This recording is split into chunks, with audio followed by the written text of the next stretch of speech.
Sana nga mga mare, kung bibili nga ulit tayo ng lupa, sana hindi na talaga binabaha. Ito lang naman nga yung mga kaganapan nga natin itong mga nakaraang araw. Bale, alauna pa nga lang mga mare, gising na nga ako, halos din na nga rin ako nakatulog kasi aalis nga tayo dito ng 2:00. Madaling araw nga ito, kaya naman ayan, nagtipla nga muna nga ako ng barley. May kwento ko nga lang, bago nga kami umalis mga mare, ay talagang nakaranas nga ako ng sakit nga ng tiyan. As in mga mare, sobrang sakit nga. Sabi ko nga kay Ran, baka hindi na nga ako makasama mga mare dahil napakatindi nga ng sakit, kasi ito yung naranasan ko nung muntik na nga ako maoperahan. Pero mga mare, ang ginawa ko dahil may barley nga tayo, ay nang ininom ko, tapos nagpahinga nga lang ako saglit. Nagulat ako pagising ko ay wala na. Kaya ayun ang kwento mga mare, kaya natuloy nga kami ngayon. Baka isipin yung mga mare, 1 hektare to, bale na sa 500 square meter nga lang to. Naisip kasi namin mga mare, habang kahit papaano kumikita pa nga tayo, magandang i-invest yung pera sa lupa. Tapos ang kagandahan pa nga dito mga mare, ay may 3 puno nga na malalaking mangga, kaya nga kapag anihan ay pwede nga tayo dito pumunta at may bebenta pa nga natin. Pagkakaalam ko nga mga mare, isang sambales ang pinakami masarap nga ng mangga dahil matatamis nga daw. Yung lupa na yun mga mare, hindi sa atin lahat yan, may parte nga lang dyan. Bale, susukatin pa nga daw ulit.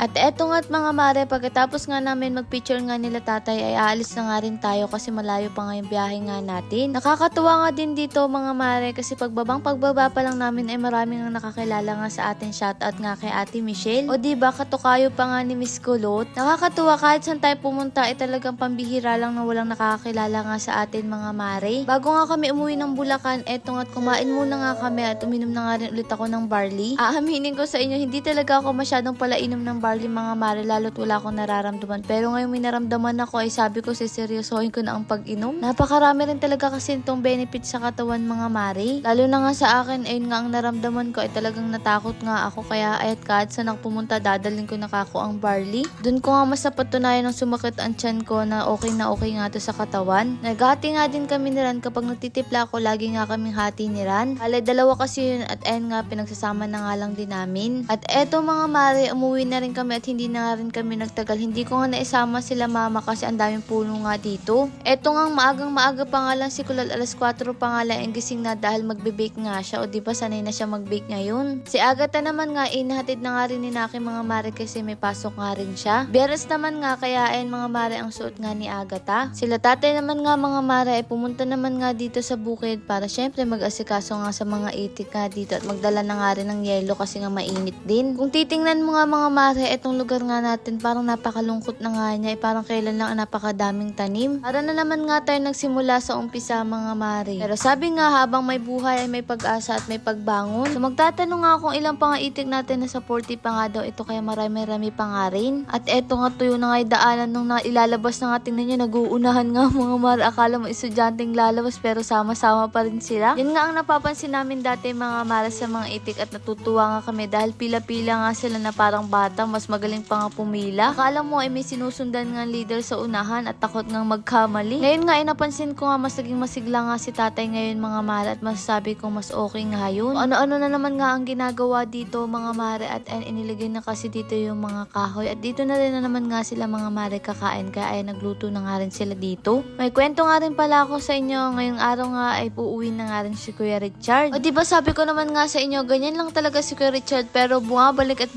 pa nga rin siya. O siya, eto nga special ang ulam nga nila ngayon, itik. Mukhang ngayong araw nga ay wala tayong huling isda kasi hindi yata nga na isa lang. Maraming salamat nga pala sa inyo mga mare, grabe, hindi ko man kayo ma-replyan lahat, talagang binabasa ko nga yung mga comment nyo. Nakakatuwa kasi mga mare kayo dahil talagang natutuwa nga kayo sa mga achievement nga namin. Pero kahit nga mga mare, hindi nga namin kayo personal na kilala, ay bawat achievement nga na ito ay para din naman sa inyo. Dahil ang pamilya namin ay isa sa nagpapatunay na habang may buhay ay pag-asa. Dahil kung ano man yung pinagdadaanan mo nga ngayon mga mare, ay parte nga yan na magiging proseso mo, at balang araw kapag babalikan mo yan, isa na nga lang kwento at inspirasyon sa ibang tao. May teacher nga rin ako mga mare, kinukwento niya nga rin yung pinagdaanan niya. Sabi nga, hindi niya kinukwento yun para magyabang, kundi kinukwento niya yun para maging inspirasyon nga sa ibang tao. Kaya mga mare, kapag nagkakwento nga ako sa inyo ng mga pinagdaanan nga namin, hindi yun para kaawaan, kundi para mapaghugutan nga ng kalakasan ng mga napanghihinaan nga ng loob. Eh di ba kasi mga mare, pag may mga oras nga tayo napanghihinaan ng loob, pero kapag may nakikita nakakita nga tayo na ganun yung sitwasyon at nabago nga yung mga mare, talagang lumalakas nga rin yung loob nga natin sa araw-araw. Kasi alam ko na kwento ko na to sa inyo mga mare, mga panahong walang-wala talaga kami as in. Ang hilig ko mga mare noon manood ng mga taong walang-wala hanggang sa umangat. Tapos natanong ko din yung sarili ko, kami kaya ay kailan? O kaya naman, pwede pala mangyari yun? Hanggang sa eto na nga mga mare, lahat ng mga nasa isip namin nangyayari na lahat. Pero syempre mga mare, hindi naman nga yun biglaan. Wala nga mga maring mahika. Kaya sa mga napanghinahaan dyan ngayon na may pinagdadaanan, palagi ko lang sasabihin sa inyo na syempre magdasal tayo sa Diyos. At higit sa lahat, kahit napapagod tayo, magpahinga lang at bangon nga ulit. Na okay lang umiyak, na okay lang mapagod kasi tao tayo. Tapos kapag pakiramdam mo, okay ka na, bangon ka na lang ulit mga mare. Miss ko nga ulit yung palagi kong sinasabihan na wag mawalan ng pag-asa. Kasi yun talaga ang kailangan nga natin ngayon, lalo na't napakahirap talaga ng buhay. Pero etong baboy natin, tinan nyo naman, sobrang sarap ko ng kain at napakalaki na niya. Lord, maraming salamat po sa lahat ng blessing. Syempre sa inyo mga mare, paano ba yun? Bukas na lang ulit!